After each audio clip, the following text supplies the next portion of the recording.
여러분 반갑습니다. 회계를 좋아하는 김준우입니다. 원가 관리회계 과목에서 제가 오늘 여러분들과 함께 학습해 볼 내용은요. 투자 의사결정을 위한 원가의 분류 그리고 공원이익 계산서입니다. 투자 의사결정을 위한 원가의 분류는 간단하게 정리만 하고 넘어갈 생각이고요. 이번 시간에 핵심 내용은 바로 이 공원이익 계산서이다. 공원이익이라는 것에 대한 개념과 공원이익이 들어가 있는 공원이익 계산서가 어떻게 구성되는지 어떤 특징을 가지는지를 저와 함께 이번 시간 정리해 보도록 하겠습니다. 준비되셨다면 투자 의사결정을 위한 원가의 분류부터 만나보도록 하겠습니다.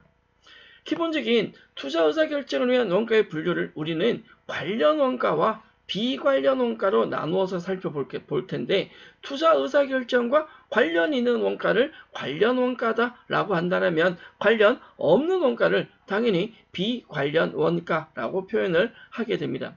관련 원가와 비관련 원가가 있는데 말 그대로 관련 원가는 투자 의사결정을 하는 현 시점에 있어서 과거가 아닌 미래에 발생할, 향후에 발생할 원가를 말합니다. 이 관련 원가는 투자 의사 결정에 당연히 영향을 미치는 원가이다 라고 이야기를 할 수 있고요. 비관련 원가는 기본적으로 미래가 아니라 과거에 발생한 것으로서 투자 의사 결정에 포함되지 않아야 되는 원가를 비관련 원가라고 합니다. 문제는 우리가 살펴볼 건 비관련이 아니라 관련 원가인데 미래에 발생할 원가라고 얘기하는 이 관련 원가는 다양한 의사결정에 있어서 내가 A안을 선택하건 B안을 선택하건 C안을 선택하건 이런 대안 간의 어떤 금액적인 차이가 있어야 됩니다. A를 선택했을 때 B를 선택했을 때 C를 선택했을 때 어떤 결과가 나올지가 상호 비교가 되어야 되고 그 내용적인 차이가 있을 때 우리가 투자 의사결정에 영향을 미칠 수 있다라고 이야기를 한다는 거죠. 기본적으로 우리가 원가는 과거 원가와 미래 원가로 나누어서 정리를 해볼 수 있는데 과거와 미래, 지나갔느냐 지나가지 않았느냐의 차이점이죠. 사실 저희 슬라이드를 만들 때 과거에 대한 이미지와 미래에 대한 이미지를 제가 어떻게 그림을 넣어야 될지 고민을 많이 하다가 인터넷에 이렇게 돌아다니는 이미지 두 개를 찾았습니다. 네. 어떤 이미지인지 정리가 되십니까? 과거에 저는 그랬던 것 같아요. 제가 어릴 때는 제 어머님이 제발 집에 좀 있어라 라고 얘기를 했다는 거죠. 요즘은 집에 좀 있어라가 아니라 아이들이 집에서 휴대폰만 폰으로만 집 안에 있으니까 제발 좀 나가서 놀아라 이런 얘기를 많이 한대요. 과거와 미래, 현재와 미래가 이렇게 다르다라는 건데 자, 과거 원가는 우리는 원가의 용어상 매몰 원가라고 합니다. 상대적으로 미래 원가는 기회 원가라고 하죠. 과거 원가는 이미 발생한 거고 미래 원가는 앞으로 발생할 것이다 라는 것으로 정리할 수 있는데 매몰 원가로 부르는 과거 원가는 과거에 이미 발생한 지나간 거죠. 이는 의사결정에 향후 앞으로 어떤 의사결정에 참고는 되지만 영향을 미치지는 않습니다. 또한 발생해버린 과거 원가는 매몰 원가로서 수정하거나 그 원가에 대한 값을 되돌릴 수는 없습니다. 대안을 선택할 수가 없다라는 거죠. 상대적으로 미래 원가라 부르는 기회 원가는 아직 발생하지 않았기 때문에 장부에 기록되어 있지 않습니다. 여러 대안 중에 내가 선택을 할 수 있다. 여러 가지 중에 아직 발생하지 않았으니까 얘를 할 건지 쟤를 할 건지 선택이 가능한 원가다라고 이야기를 할 수 있고요. 이는 최선의 효익으로 의사결정에 당연히 영향을 미칩니다. 이랬을 때에 대한 결과와 저랬을 때에 대한 결과를 내가 비교를 해서 우리한테 더 나은 대안으로 선택을 할 수가 있다라는 거죠. 매몰원가의 결론적으로 말하자면 매몰원가는 이미 발생한 지출된 원가다라고 이야기를 한다면 기회원가는 지출된이 아니라 앞으로 발생할 지출될 원가다라고 이야기를 할 수 있습니다. 기본적으로 과거에 발생해서 이미 우리가 의사결정에 사용할 수 없는 이런 매몰 원가들은 비관련 원가다라는 표현을 쓰고 투자 의사결정에서 상대적으로 앞으로 발생하지 않아서 발생할 기회 원가는 관련 원가다라고 이야기를 합니다. 투자 의사결정을 위한 회계 정보는 관련 원가와 비관련 원가로 나눌 수 있다라는 정도는 정리하시고 다음 내용으로 넘어가셨으면 좋겠고요. 투자 의사결정을 위한 회계 정보의 가장 기본적인 내용, 이렇게 정리를 한번 해보겠습니다. 내가 스키장을 다니기 위해서 30만 원이라는 돈을 주고 스노보드를 구입했어. 그럼 스노보드를 구입했으면 스키장을 가서 즐겨야 하는데 주말마다 출근이다. 주말마다 출근해야 된다면 당연히 스노보드는 활용할 수 없다. 스키장 갈 수도 없는 거죠. 자, 이건 이미 지나간 겁니다. 그렇다면 차라리 나는 스노보드를 구입하지 않고 그 돈으로 헬스장이나 필라테스를 등록했다면 스키장 가지 못하고 스노보드를 눈으로만 보는 게 아니라 나한테 도움되는 시간을 더 가질 수 있지 않았을까라고 고민한다라면 스키장 가기 위해서 스노보드 구입했다라는 건 매몰 원가죠. 이건 돌릴 수 없는 원가입니다. 과거 원가입니다. 하지만 헬스장이나 필라테스는 다른 대안이었는데 기회 원가, 기회 비용이라고도 이야기를 할 수 있습니다. 매몰 원가와 기회 원가에 대한 차이점은 조금 구분하고 가셨으면 좋겠다. 매몰 원가는 과거에 이미 발생한 거고 기회는 아직 발생하지 않은, 앞으로 발생할 것이고 그 대안들이 있을 때 내가 헬스장을 했을 때 어떤 결과를, 필라테스 등록할 때 어떤 결과가 있다면 그 대안을 비교해서 나한테 효익이 높은 것으로 선택을 할 수 있다라는 거죠. 매몰 원가는 의사결정에 당연히 영향을 미치지 않습니다. 앞서 스노보드 산 게 내가 헬스장을 가거나 필라테스를 등록하거나에는 전혀 영향을 미치지 않는다라는 거고, 기회 원가는 당연히 의사결정에 영향을 미치는 원가이다라고 설명을 드릴 수 있습니다.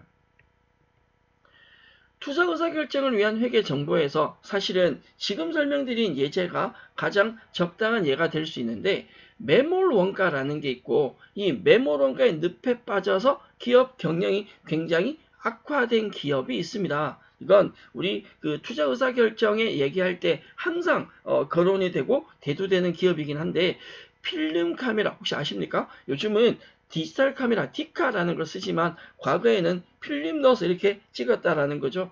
디카와 필름 카메라의 어떤 차이점이라고 한다면, 디지털 카메라, 요즘도 카메라 잘 안 쓰죠. 휴대폰으로 사진 많이 찍잖아요.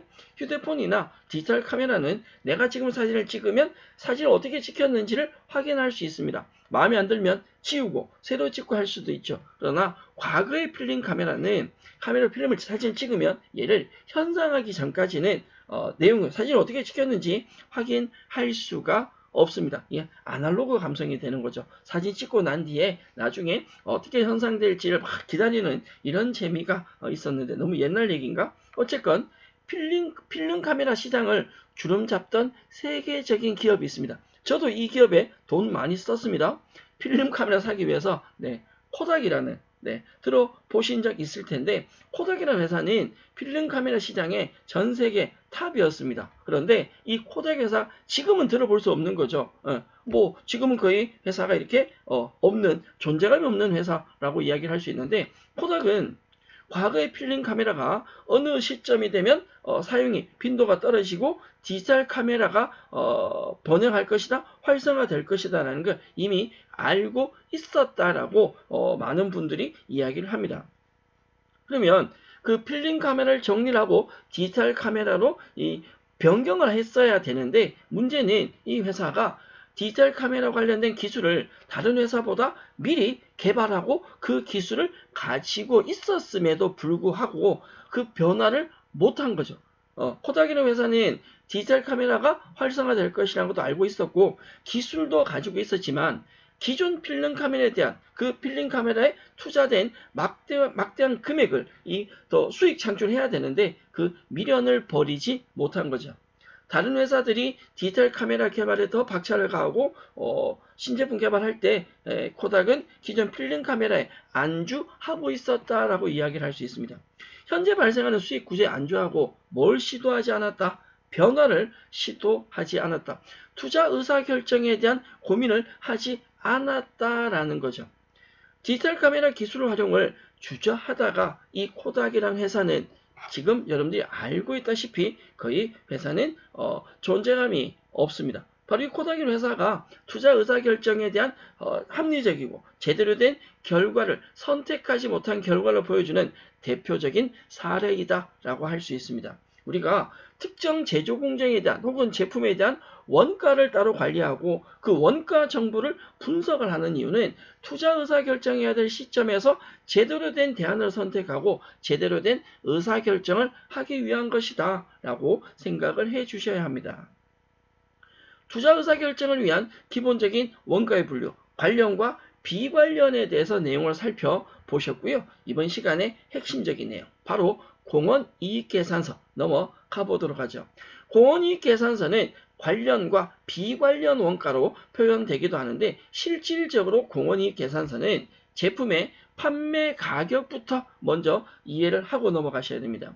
제품이 존재하고 그 제품을 판매하기 위해서 가시는 가격이 판매 가격이라고 한다면 이 판매 가격은요, 한번 결정되고 나면 쉽게 변경을 할 수가 없습니다. 가격을 올리는 것도 어렵지만 쉽지 않지만 가격을 내린다는 것도 사실은 기업 입장에서는 굉장히 조심스럽게 되는 거죠. 이러한 제품의 가격은 제품에 대한 판매량에도 당연히 큰 영향을 미칠 수밖에 없습니다. 제품 가격의 브랜드나 제품 이미지 등 실질적인, 질적인 요소와 연관되어서 제품 가격은 신중하게 결정되어야 합니다. 기존 시장을 주도하고 있는 제품이라면 아무래도 가격이 조금 비쌀 거고요. 후발주자 제품의, 후발기업의 제품, 나중에 등장한 제품이라면 기존 제품과의 경쟁력을 위해서 아무래도 가격을 조금 낮게 측정해서 판매하는 경우도 있습니다. 우리가 제품 가격을 얘기할 때 대표적으로 얘기할 수 있는 두 가지의 개념이 바로 이곳, 없는 것 빼고 다 있다는 이곳과 생각만 해도 설레는 이분들이 있습니다. 명품. 이 두 가지의 판매 가격 측정 방법은 서로 다른 거죠. 얼마냐라는 제품 가격을 이야기할 때 이 양쪽 기업의 특성상 판매 전략은 완전히 극과 극입니다. 없는 것 빼고 다 있다는 다이소는요, 저가 판매를, 명품은 고가 판매를 선택을 하죠. 특히 명품은 비싸면 비쌀수록 잘 팔린다는 굉장히 저는 개인적으로 이해가 되지 않는 그런 얘기도 많이 하더라고요. 저가 판매 전략의 특성이 박리담회라고 합니다. 싸게 팔고 이익을 작게 남기는 대신 어떻게 많이 팔아서 전체 수익 구조를 좋게 만들겠다라고 한다면 고가 판매의 경우는 배불런 효과라고 합니다. 박리담회는 일반적으로 많이 사용하는 용어이긴 하지만 배불런 효과는 그렇진 않죠. 자, 기억해 두십시오. 박리담회 상대적인 개념이 바로 배불런 효과다. 작게 팔더라도 고가로 팔아서 고가의 금액을, 고가의 제품을 팔아서 이익을 창출하겠다라는 판매 구조를 배불런 효과라고 합니다. 문제는 제품의 가격이 판매한 결과가 이익에 영향을 미친다라고 한다는 건 얼마를 팔았을 때 얼마의 이익이 생긴다, 이렇게 단순하게 접근할 수 있는 부분은 아닙니다. 제품의 판매 가격을 결정하기 위해서는 원가 구조를 정확하게 이해할 필요성이 있습니다. 실질적인 제품의 원가 혹은 제품의 판매 가격 결정 위해서는 반드시 필요한 게 뭐냐면 공헌이익입니다. 이 공헌이익을 담고 있는 계산서를 우리는 공헌이익 계산서라고 합니다. 이번 시간 저희가 학습할 내용 중에 가장 핵심적인 내용은 바로 이 공헌이익과 공헌이익 계산서라는 내용인데, 제품 판매 가격에 대한 판매 전략 두 가지 차이점은 정리하시고 공헌이익과 공헌이익 계산서를 넘어가 보도록 하죠. 자, 예상 판매량을 적용한 공헌이익 계산서에 대한 얘기를 한번 해보고자 합니다. 예상 판매량에 따른 공헌이익 계산서가 어떻게 달라질 것인지를 살펴볼 건데, 그 전에 공헌이익 계산서부터 먼저 정리하자면, 일반적으로 우리가 기업회계에서 얘기하는 손익계산서 구조는 이렇습니다. 매출액에서 매출 원가를 차감해서 매출 총이익을 계산하죠. 매출하고 발생한 이익을 계산하고 이 매출 총이익에서 판매관리비, 경상비용이라고 합니다.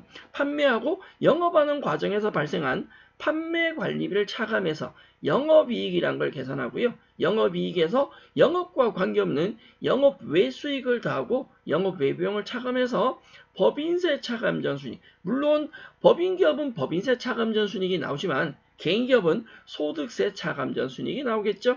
법인세를 차감하기 전에 순이익에서 법인세 비용을 차감해서 당기순이익을 계산합니다. 이러한 순서의 손익계산서를 우리는 4구분 손익계산서라고 하죠. 손익계산서에서 매출 총이익을 계산하고 영업이익을 계산하고 법인세 차감전 순이익을 계산하고 당기 순이익을 계산하는 구조로 갑니다. 일반적인 이러한 손익계산서의 가장 큰 특성은 뭐냐면 원가 구조에 고정비라는 것이 있고 변동비라는 것이 있고 이 고정비나 변동비는 원가 정보에 굉장히 큰 영향을 미칩니다. 하지만 일반적인 손익계산서는 이 고정비와 변동비를 구분하지 않고 고정비와 변동비를 하나로 보고 정리한 거죠. 그러니까 매출하고 발생한 이익에서 매출 총이익에서 전체 비용을 다 빼버린다. 판매관리비로. 근데 이 판매관리비 안에는 생산량과 상관없이 고정적으로 발생하는 고정비와 생산량에 따라 발생하는 변동비가 존재한다는 겁니다. 실질적인 제품의 가격이나 원가에 대한 정보를 정확하게 이해하기 위해서는 여러분들이 고정비와 변동비에 대한 이해가 반드시 필요합니다. 고정비와 변동비를 감안해서 우리가 계산을 한다, 이익 계산한다. 그걸 우리는 공헌이익 계산서라고 합니다. 일반적인 손익계산서는 전체적인 손실과 전체적인 이익을 계산한다면 공헌이익 계산서는 공헌이익을 계산한다라고 생각을 하셔야 됩니다. 이는 매출액에서 당연히 매출액은 있어야 합니다. 수익에서 매출 원가를 바로 빼는 것이 아니라 매출 원가 자체도 고정비와 변동비로 나눈다. 따라서 공헌이익 계산서의 가장 중요한 건 변동비, 즉 제품 원가에서 변동비가 얼마가 있는지 상대적으로 고정비가 얼마 있는지 구분이 굉장히 중요하게 됩니다. 매출액에서 매출 원가를 차감하는 게 아니라 전체 발생한 비용 중에 변동비를 먼저 차감한다. 판매량이나 생산량에 따라 서로 다르게 발생할 수 있는 이 변동비를 먼저 차감한다. 변동비를 차감해서 공헌이익이란 걸 계산합니다. 바로 공헌이익이라는 건 매출액에서 고정비를 빼고 뭐만 차감한 금액이다. 변동비만 차감한 금액을 공헌이익이다라고 이야기를 한다는 거죠. 공헌이익에서 고정비를 차감해서 영업이익을 계산합니다. 공헌이익 계산서는요. 매출원가건 판매관리비건 영업외수, 영업외별 잘 모른다라는 거죠. 전체 비용을 오로지 고정비와 뭐로 나눈다? 변동비로 나누어서 매출액에서 변동비 차감해서 공헌이익을 고정비까지 차감해서 영업이익을 계산하게 되는데 변동비와 고정비의 차이점이라고 한다면 고정비는 생산량에 영향을 미치지 않는 말 그대로 고정적으로 발생하는 비용이고 생산량에 비례해서 증감하게 되는 원가가 비용이 변동비가 되겠죠. 영업이익 계산 과정에서 변동비와 고정비를 정확하게 나눈다. 이게 공헌이익 계산서의 특징이다. 공헌이익 계산서는 일반적인 비용을 얘기 드린 대로 변동비와 뭐로 나눈다고요? 고정비로 나눈다. 그러면 공헌이익은 항상 발생하는 고정비는 반영하지 않고 뭐만 반영해서 변동비만 반영해서 이익을 계산하게 된다라고 생각하시면 되고 이는 외부에 공개되거나 어떤 밖에 보여지는 내용은 아니고요. 기업 내부에서 원가 관리 측면에서 관리회계 목적으로 주로 사용하는 개념이다라고 생각하시면 됩니다. 고정비는 어차피 똑같이 발생할 거니까 기업 입장에서 생산 과정에서 아니면 시기별로, 기간별로 변동비가 어떻게 달라지고 있는지를 확인하는 과정이다라고 생각하시면 되겠습니다. 공헌이익 계산서를 이해하기 위한 대표적인 얘가 바로 이겁니다. 길다방, 좋아요. 길다방이 있고 길다방에 커피를 파는데 예상 판매량을 적용해서 공헌이익 계산서를 한번 추정해서 만들어 보도록 하겠습니다.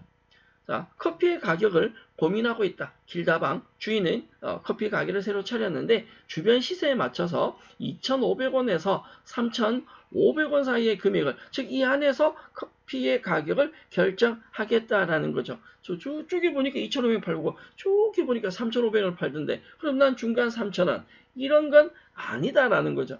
원가 계산을 원가 분석을 제대로 하시고 판매 가격을 전략적으로 결정할 필요성이 있다. 자, 자료가 나오는데요. 우리 가게 길다방 커피에 대한 변동비는 한 잔당 1,000원이다. 즉 커피 한 잔을 만드는데 변동비가 1,000원이 발생한다. 또한 임차료와 인건비를 포함한 고정비는 월 190만 원이 든다라고 가정 한번 해보죠. 즉 커피를 한 잔을 판매하건 10잔, 100잔, 1000잔을 판매하건 이 190만 원은 고정적으로 발생한다라는 겁니다. 가격을 3,500원으로 2,500원에서 3,000원 사이 금액을 책정할 건데 3,500원을 책정할 경우 우리 커피는 굉장히 고급 커피다. 그럼 그 이미지를 관리하기 위해서 추가 광고비가 50만 원이 더 발생할 것이다. 결론적으로 고정비는 190만 원일 수도 있고 A안은 아니면 얼마일 수도 있다. 240만 원일 수도 있다라는 거죠. 커피를 3,500원을 결정한다 라고 한다면 광고비가 추가로 들 것이다. 50만 원이 추가로 더 발생할 거다라는 겁니다. 자, 내용 이해하셨나요? 공원이익 계산서라고 하는 건 매출액에서 영업이익을 계산하는 과정에서 일반적인 비용을 변동비와 뭐로 나눈다고요? 고정비로 나눈다고요. 그러면 전체 금액에 변동비가 얼마나 발생하는지 고정비가 얼마가 있는지는 확인하셔야 공원이익과 영업이익을 제대로 계산하실 수 있을 겁니다. 우리는 세 가지 대안을 고민 한번 해보도록 하죠. 지금 우리는 투자 의사결정 시점에 있습니다. 우리가 길다방을 만들었고, 여러분들 사장님입니다. 다방의 커피 가격을, 길다방에, 다방이가 좀 너무 어른 같다. 네, 커피 가격을 2,500원에서 3,500원 사이로 결정을 할 건데, 어떤 방법을, 어떤 금액을 선택을 할 거냐라는 거죠. 1안은 2,500원입니다. 2안은 3,000원입니다. 3안은 3,500원입니다. 셋 중에 하나를 선택하셔야 된다. 뭐가 좋으냐라는 거죠. 이걸 단순한 손익계산서 구조에서 판단하는 것이 아니라 이런 경우는 반드시 변동비를 활용한 공원이익을 금액을 볼 수 있는 공원이익 계산서를 적용해서 금액적인 선택, 의사 결정을 하셔야 합니다. 1안이건 2안이건 3안이건 우리는 전제 조건을 뭘 가지고 올 거냐? 한 달 동안 3,000잔의 커피를 판다라는 가정하에 금액 비교를 한번 해보도록 하죠. 자, 먼저 1안입니다. 2,500원에 팔 것이다. 몇 잔을요? 3,000잔을요. 1안일 때 매출액은 750만 원이 나오고요. 2안일 때 3,000잔을 3,000원에 판다면 900만 원이 나옵니다. 3,000잔을 3,500원에 판다면 1,050만 원이 나오죠. 당연히 판매 잔수는 같은데 판매 금액이 다르니까 매출액은 1안보단 2안이, 2안보다는 3안이 더 크게 될 것입니다. 이건 기본적인 값이고요. 문제는 변동비 가보죠. 우리는 커피 한 잔을 만들어 팔 때 변동비가 1,000원이 발생한다라고 했습니다. 3,000잔을 팔 거니까 1안, 2안, 3안 전부 다 변동비는 300만 원이 발생합니다. 매출액에서 변동비를 차감해서 공헌이익을 계산할 건데 1안일 때 공헌이익은 450만원, 2안일 때 공헌이익은 600만원, 3안일 때 공헌이익은 750만원이 나오게 될 거고요.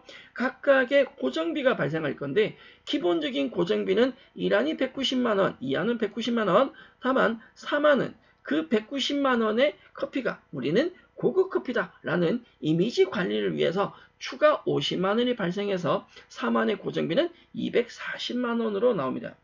최종적인 영업이익은 공헌이익에서 고정비를 차감해 보니까 1안일 때는 260만원이 나오고요. 2안일 때는 410만원, 3안일 때는 510만원이 나옵니다. 자, 그럼 여러분들은 1안, 2안, 3안 중에 자, 2,500원에 팔 거냐, 3,000원에 팔 거냐, 3,500원에 팔 거냐, 뭘 선택하시겠습니까? 단순하게 영업이익 금액만 비교하자면 3,500원이 영업이익이 제일 크게 나오죠. 이걸 우리는 단위당 공헌이익으로 한번 접근해 본다면 한 잔당, 커피 한 잔당 공헌이익이 얼마가 나오냐라는 건데 한 잔 팔 때마다 1안의 경우는 1,500원이라는 이익이 나오게 되고요. 2안은 2,000원, 3안은 2,500원이 나오게 됩니다. 기본적인 판매 금액을 영업이익으로 나누었을 때 나오는 금액이다 라고 생각해 주시면 될 것 같은데 잔당 금액이 즉 한 잔씩 팔 때마다 단위당 공헌이익이 나오는 금액이 지금처럼 금액이 달라진다 라고도 설명할 수 있고요. 결론적으로 단위당 공헌이익이라는 건 이 공헌이익을 기준해서 단위당이니까 공헌이익에서 나누기 커피 잔수 3,000잔이죠. 각각의 공헌이익 금액에 판매한 커피 잔수인 3,000잔씩을 나누면 단위당 공헌이익이 계산되게 됩니다. 결론적으로 말하면 뭐 단위당 공헌이익을 보나 그냥 공헌이익을 보나 영업이익을 보나 얼마의 금액을 선택할 거냐라고 한다는 거 당연히 3,500원 제일 많이 남잖아요. 근데 이제 문제는 무슨 문제가 생기냐? 여러분들이 원가에 대한 이해가 부족하다. 그냥 단순하게 지금 이 계산 구조만 놓고 본다면 4만이 이익이 제일 크게 나옵니다. 이건 단순한 원가 정보만 있는 거고 저희가 조금 더 현실적으로 접근 한번 해보죠. 자, 이 원가 정보에서는 뭐가 중요하냐? 투자 의사결정에서 저희는 1안부터 4만까지 공이 전부 다 몇 잔을 판다라고 가정했습니까? 3,000잔을 판다라고 가정했거든요. 이건 잘못된 판단이죠. 금액이 비싸지면, 가격이 비싸지면 판매량이 뭐 할 수밖에 없다? 줄어들 수밖에 없습니다. 대안이 없다면 우리 가게가 독점이라면 그건 아니죠. 어차피 커피 먹고 싶은 사람 먹습니다. 그러나 다른 대안도 있다라고 한다면 같은 조건에서 2,500원일 때 하루에 2잔을 사 먹을 수 있다면 3,500원이 되면 나는 한 잔밖에 안 먹을래 라고 할 수도 있다는 거죠. 당연히 정상적인 조건 하에서는 가격이 비싸지면 비싸질수록 판매량을 뭐 할 수밖에 없다?